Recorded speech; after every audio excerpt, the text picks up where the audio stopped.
जय श्री राधे दोस्तों, आइए सुनते हैं आज की एक छोटी सी कहानी। एक बार की बात है, बहुत तेज बारिश हो रही थी और उस समय पेड़ पर बया नाम की एक पक्षी अपने घोंसले में सुरक्षित बैठी थी। तभी थोड़ी देर बाद वो बया पक्षी देखती है कि वहाँ भीगता हुआ एक बंदर आया। और ये तो सभी जानते हैं कि बंदर अपने रहने के लिए किसी प्रकार का घोंसला नहीं बनाता। अब उस बंदर को देखकर उस बया पक्षी को बड़ी दया आती है, क्योंकि वो बंदर बारिश में भीग रहा था और वो पक्षी घोंसले के अंदर सुरक्षित बैठा था।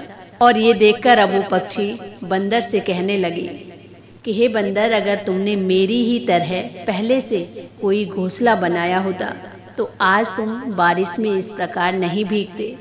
तुम भी अपने घोंसले में बैठे होते और इस बारिश से बच जाते।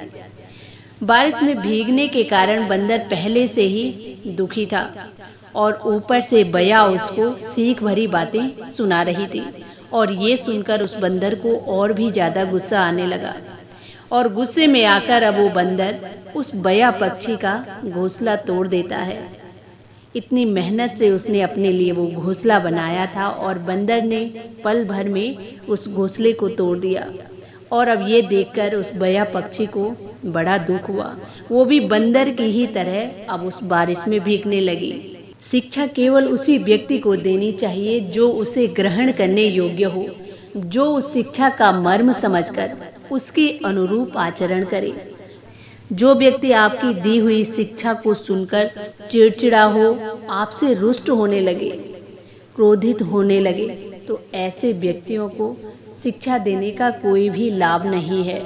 वो तो सदैव दुखी रहते ही हैं, लेकिन उनके व्यवहार के कारण तुम्हें भी दुखी रहना पड़ेगा और उसके ऐसे व्यवहारों से आपकी एकाग्रता भी भंग हो जाएगी, जिससे आप भी सदैव उदास रहने लगेंगे।